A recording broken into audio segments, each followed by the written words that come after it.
Es un ejemplo lo que nos está dando el gobernador y la gobernación de Aragua, porque las potencialidades de este país, en todos los ámbitos, pero en el ámbito económico productivo, se pierden de vista. Tenemos las capacidades más diversas en este territorio.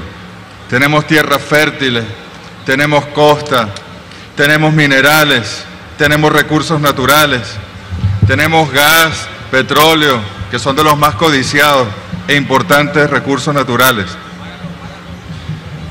Lamentablemente, el siglo XX se impuso un modelo, el peor o la peor de las modalidades del capitalismo.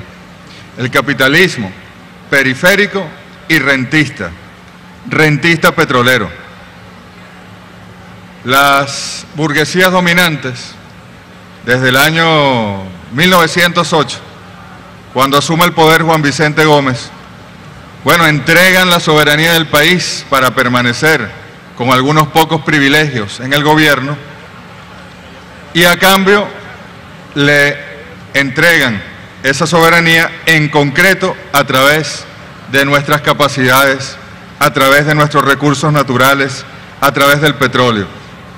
Yo no sé si algunos de los productores, empresarios aquí presentes sabrán que hubo una empresa venezolana que se llamó la Petrolia del Táchira y que fue la más importante empresa petrolera en este país. El primer barril de petróleo en Venezuela no se extrajo en 1914 en el Zulia, en el Pozo Sumaque, no.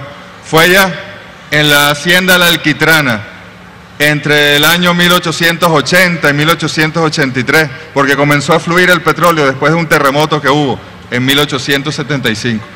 Bueno, y hubo una empresa de la burguesía en formación nacional, nacionalista, y uno de sus miembros se fue a los Estados Unidos cuando vieron que brotaba algo que tenía utilidad y que se podía refinar y hacer querosén o algún tipo de combustible.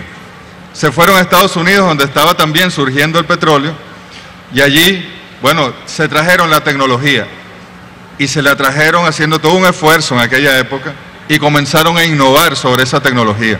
Y llegaron a tener refinerías en el estado Zulia, y por eso las 7 hermanas, las grandes transnacionales petroleras, montaron refinerías en las Antillas Neerlandesas, en Curazao, para hacerle la contraparte a la Petrolia del Táchira. Tenía el monopolio de todo el occidente del país y más allá, parece que llegaba hasta el centro incluso, ya en la primera década del siglo XX. Bueno, Juan Vicente Gómez, cuando se le venció la concesión a la Petrolia del Táchira, decidió entregársela a la Shell, a la Texaco, a la Chevron, aquellas, a las 7 grandes hermanas, y entregó nuestra capacidad. ¿Cuán distinto hubiese sido un país que no hubiese pasado por los enclaves de los campos petroleros, por la exclusión absoluta del pueblo de su industria?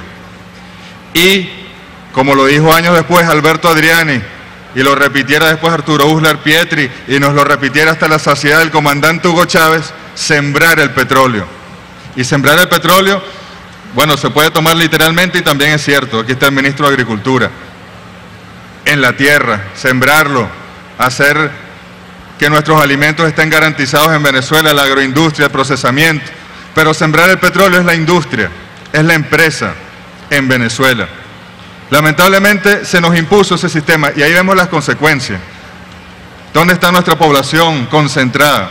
Bueno, Aragua está en la zona norte costera, ahí está más del 85% de la población. Tenemos un país cuyo territorio, bueno, está cuya población está muy mal distribuida en el territorio.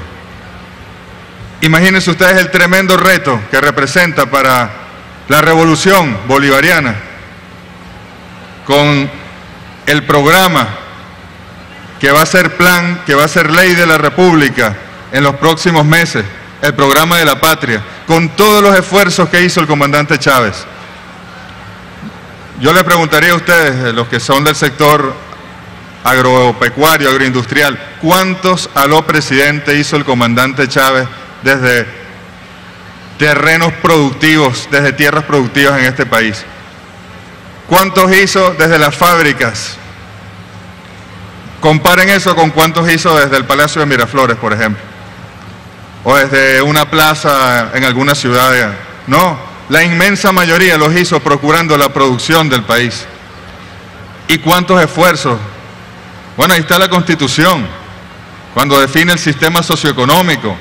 Ahí está la responsabilidad compartida entre el sector público y el sector privado de llevar adelante un modelo productivo, de generar a partir de la producción la mayor suma de felicidad posible, satisfacer las necesidades del país. Y esto que se ha organizado aquí, 137 stands, puestos de presentación. De ellos, 78 son empresas privadas y el resto son empresas públicas. Es la alianza necesaria en este momento histórico. Aquí en el Plan de la Patria, en el programa que presentó el comandante Chávez, nos dice, en su presentación, escrita de puño y letra, como fueron escritos los 5 objetivos históricos, los 5 objetivos nacionales y más que se desarrollaron.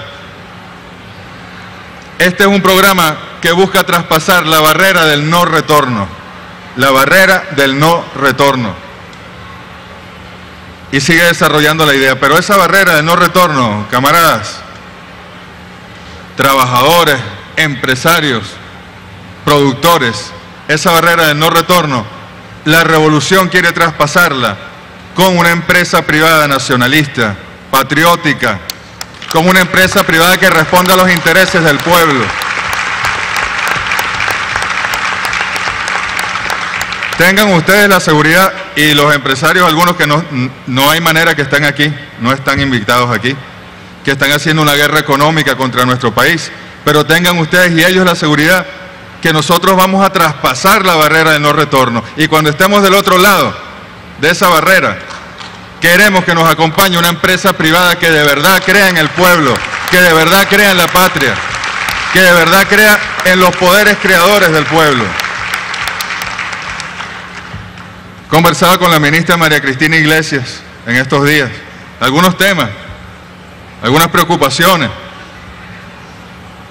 Cuando hablamos de empresas, hablamos en primer lugar de los trabajadores, de las trabajadoras, porque por más gerencia óptima que haya, buen manejo de los recursos, son nuestros trabajadores y trabajadoras los que sudan, las que sudan, los que entregan sus almas para que haya producción en el país.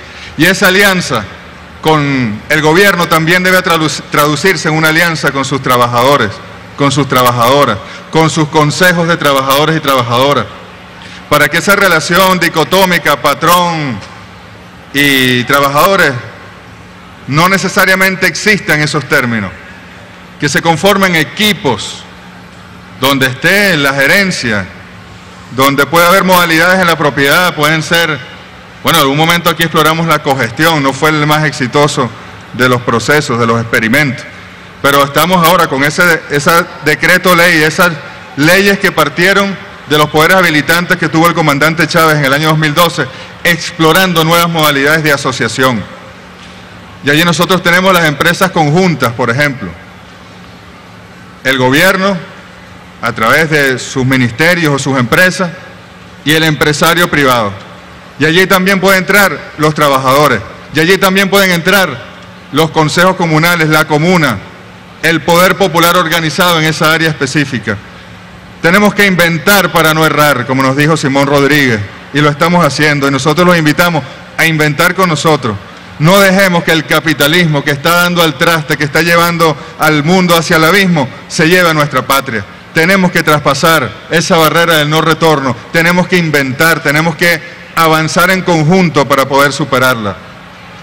Hoy vamos a ver aquí, vamos a hacer recorrido pronto y vamos a ser testigos, bueno, de gente que le ha echado pichón toda su vida, que se ha entregado, porque miren que haber sobrevivido a la década de los 90, la desinversión que hubo en este país, en todos los ámbitos productivos, sobre todo en el industrial, migraron las grandes empresas hacia otros países, De verdad que aquí en la década de los 90 se desarticuló todo el andamiaje, el poco andamiaje industrial que se había generado, a pesar del rentismo petrolero. Ni hablar de lo que pasó aquí en el año 2002. ¿Cuántas empresas no cerraron en el estado Aragua, en el estado Carabobo, durante el paro, el sabotaje económico que se llevó adelante en el año 2002-2003? ¿Cuántas Santa Marías no volvieron a abrir? No porque las expropió el gobierno, no, sino porque quebraron, porque apostaron a derrocar al pueblo. Y hoy estamos viviendo otra modalidad de aquella guerra económica. Es distinta, porque las potencialidades ahora son otras. Este es un gobierno mucho más fuerte, este es un pueblo mucho más consciente. Ahora se ejerce el gobierno económico, con las leyes, con la Constitución, y el empresario digno y nacionalista cumple con las leyes, cumple con la Constitución. Entonces la guerra que estamos enfrentando, bueno, es otro ritmo, es a baja intensidad, es por focos, es como una guerra de guerrillas. La burguesía que no quiere entregar sus privilegios y quienes la asesoran. Por cierto que expulsamos a 3 diplomáticos estadounidenses que estaban aquí asesorando para dejar al pueblo sin alimentos, para dejar al pueblo sin Navidad. Una sabia decisión y digna decisión del presidente Nicolás Maduro. Esa burguesía le ha buscado otras formas de lucha, pero tiene que saber esa burguesía que por donde nos vengan le vamos a ganar, que la forma que inventen la vamos a descifrar y que el pueblo va a triunfar en esta coyuntura y en todas las coyunturas que se le enfrenten a la revolución bolivariana.